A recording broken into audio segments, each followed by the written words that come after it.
രൺബീർ കപൂർ. ഹൃത്തിക് റോഷന് ശേഷം ഇനിയൊരു super star ഇവിടെ ഉണ്ടാവില്ല എന്ന് പറഞ്ഞ് തീരുന്നതിന് മുമ്പ് ബോളിവുഡിലേക്ക് എൻ്റർ ചെയ്ത സ്റ്റാർ കിഡ്. തുടക്കം ഷാറൂഖിന്റെ ഒരു വമ്പൻ പടത്തോടൊപ്പമുള്ള ക്ലാഷിലൂടെ. ശേഷം ആളുകൾക്ക് കണക്ട് ആവുന്ന, പ്രത്യേകിച്ച് യുവാക്കൾക്ക് കണക്ട് ആവുന്ന ഒരു പിടി സിനിമകൾ.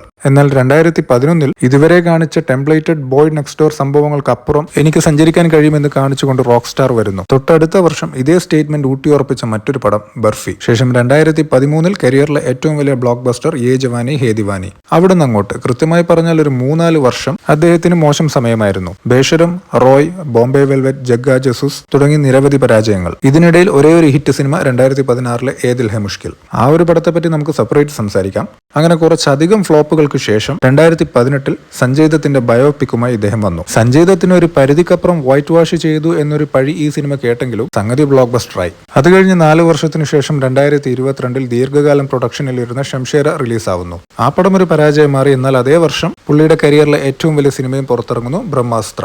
400 കോടിക്ക് മേലെ കളക്ട് ചെയ്ത ആ പടം എന്നാൽ ഓൾമോസ്റ്റ് അത്രയും തന്നെ പ്രൊഡക്ഷൻ കോസ്റ്റ് വന്നതുകൊണ്ട് ഒരു സൂപ്പർ ഹിറ്റ് എന്ന് പറയാൻ സാധിക്കില്ല. ശേഷം തൊട്ടടുത്ത വർഷം തന്റെ കംഫർട്ട് സോണായ റോം കോമിലേക്ക് ഒരു മടങ്ങി വരവ് ടു ജൂട്ടി മേ മക്കർ എന്ന സിനിമയിലൂടെ. പടം സൂപ്പർ ഹിറ്റ് ആവുന്നു. എന്നാൽ അതിനുശേഷം ദ മോസ്റ്റ് വയലന്റ് ഡയറക്ടർ എന്നറിയപ്പെടുന്ന സന്ദീപ് റെഡ്ഡി വങ്കിയോടത്ത് അനിമൽ.